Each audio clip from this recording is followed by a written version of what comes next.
While the MacBook Air M1 was great, it really doesn't cover all the bases that I need it to.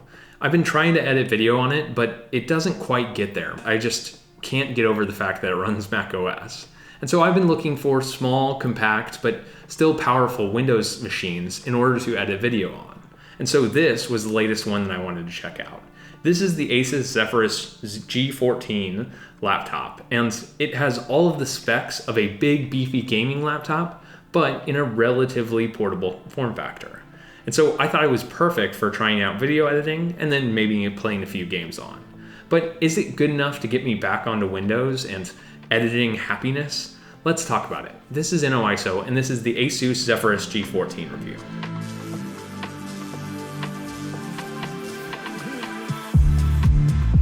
Where many gaming laptops falter in my eyes is the aggressive styling in order to show this is a gaming laptop. The whole reds and blues and RGB and all that stuff is really not needed for me. I prefer a relatively muted aesthetic, and this really gets there. Now, I wouldn't say that this is 0% gamery. There is still this relatively cool dot matrix pattern on the top, and when you open it up, you still get some of the aggressive styling of a Mac or of a gaming laptop. Finally, one thing that I'll note about the design is how small it is. So most other gaming laptops that I've used have been these massive chunky beasts that don't really care about being able to slip them into a small bag. Whereas this, considering how small the bezels are and how small the general footprint is, it is reasonably compact. Now, a 14-inch screen might not be big enough for everyone. Generally, some people might need a bigger screen space for whatever playing games on. But for me, 14 inches was a perfect kind of Goldilocks between the 13-inch compactness and a big, thick 15-inch beast. For me, 14 was enough screen real estate for me to comfortably edit videos in without having to be able to lug this or feel like I'm lugging this around. Let's first stop to talk about the experience of using this as just a laptop. The keyboard is absolutely excellent. I have used Asus keyboards in the past, and I've never been really impressed with their thin and light keyboards, but this keyboard is notably significantly better than a lot of the ZenBook keyboards that I've used. It has a lot of travel, a lot of feedback, and it just feels pretty comfortable to type on. Now, if you don't like the bigger travel keyboards like this, then it probably won't be for you. But in addition to that, for me, the layout is just about perfect. It's got a pretty standard layout with all the keys in the right place for me. And then in addition, it has a power button that is apart from the keyboard and has a baked-in fingerprint sensor. That fingerprint sensor notably stores your fingerprint information when you're booting it up in the first place. And so when you log in or get to the login screen, it often automatically logs in.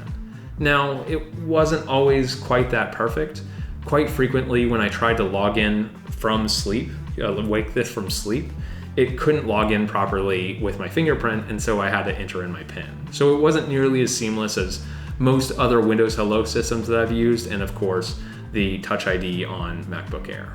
The trackpad on the Zephyrus was perfectly confident. Now, granted, it's smaller than some other 15 or 14-inch laptops trackpads, but that wasn't too big of a deal for me. It's smooth, it's easy to move around on, and it's got generally great acceleration. The click could be a little bit better. I think it's maybe just a little too shallow and stiff for me and a little bit too difficult to click down, but the distribution of the click across the entire trackpad is relatively good compared to a lot of other Windows laptops. This system has a Ryzen 9 5900HS and an RTX 3060 graphics card. Both, okay, I've set it to silent mode so we won't have to deal with the fan noise, but this has top of the line specs. A Ryzen 5900 processor and a RTX 3060 graphics card. Both of them are incredibly capable, with the Ryzen being the top of the end for the laptop line and the RTX not being too far from it. Now, in practice, both of these are incredibly impressive for just about every single piece of performance. Now, I can talk about gaming a little bit, but I'm not an expert there. Instead, I specifically wanted to use it as a video editing machine. And how does it function as a video editing machine? Well, pretty dang impressive. In my experience, this was significantly more consistent at editing 4K video than my MacBook Air M1. And just so you know, the MacBook Air M1 was previously the most consistent of all the systems that I've used. So this was better than my Razer Blade. It was better than my desktop PC with a couple years old Intel processor. Generally, this was absolutely excellent, and editing video on this was a breeze. A breeze might be the right term for it. You see, editing video on this meant that the fans kicked into high gear. And while I wanted them to, because I wanted to get the maximum amount of performance, it really started getting very loud. And so I had to wear headphones every single time I was editing video on this machine. Thankfully, the fans are generally pushing air away from you, so there's not as much problem with heat on your lap, but this does get pretty toasty. If I had a choice, it's difficult to say that I'd really want to edit on this over the MacBook Air, because while the MacBook Air has worse performance, thankfully it's fanless, so I don't have to deal with a whole bunch of hot air being blown at me. Now, in terms of performance, this is absolutely king. The processor was always just going full speed and crushing anything I threw at it, which absolutely impressive. But that actually leads me to another issue that I had with this device. You see, while in practice, editing videos and editing photos on this device was usually just completely seamless, there was something about this that actually had a frequent issue, where it was something about a bug in the display adapter, where the laptop had difficulty switching between the native Ryzen graphic. But while the performance of this system absolutely dwarfed any other laptop that I've used to date, unfortunately, it wasn't all perfect. One of the biggest frustrations that I had with this device is the bugginess.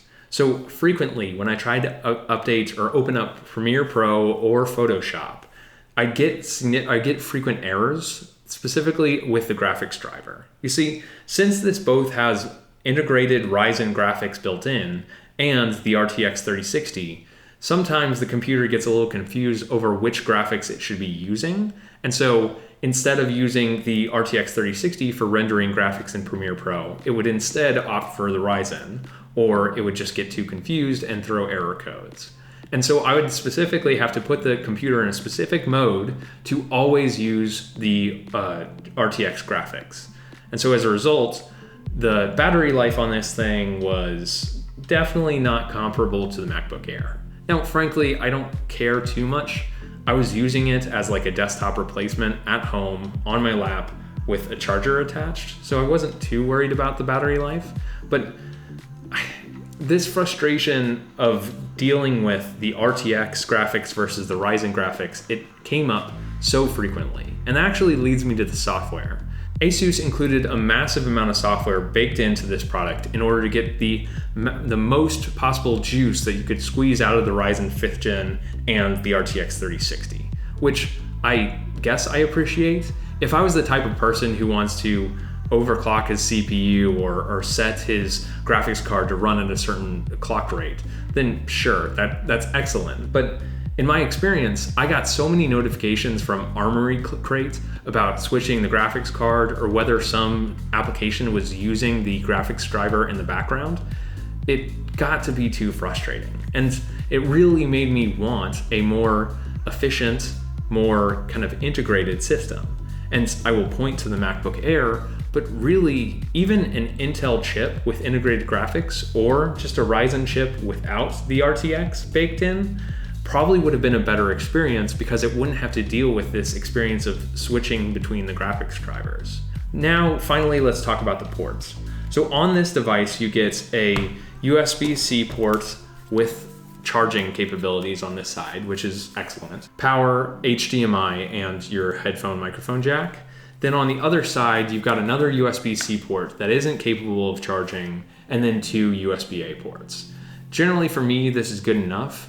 I would appreciate a Thunderbolt port in case I ever, down the line wanted to use this system for gaming with an external graphics card. An RTX 3060 is going to get you very far, but maybe when 4th gen comes out, you want an additional bump, and the 5900HS for Ryzen will be more than enough for several years to come. Let's get to the bottom line. This system, in my mind, is absolutely impressive, like incredibly impressive. The fact that in a 14-inch compact form factor, you can fit a 5900 HS and an RTX 3060 is amazing. And had I had this sort of system in college, it would have been great for playing games, doing work, and then maybe trying some like cool, unique, creative stuff that I wasn't able to do on my thin and light laptop. Now, of course, today, it's not necessarily built for me, and I understand that. I was hoping that with all of the power that you get in this system, that I would be able to edit videos on it comfortably and still get a good amount of performance without having to deal with loud fan noise. But obviously, I should have seen that coming. This is a gaming laptop, and so I'm going to get a gaming laptop fan.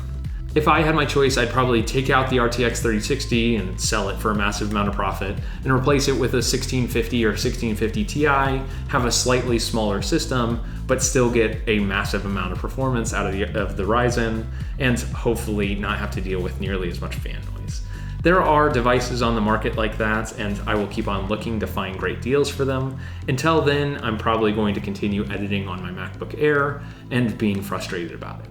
Thank you for watching NOISO. I hope you like this review of the Asus Zephyrus G14. If you did, be sure to let me know down in the comments and like and subscribe. Thanks for watching again, and I'll catch you in the next one.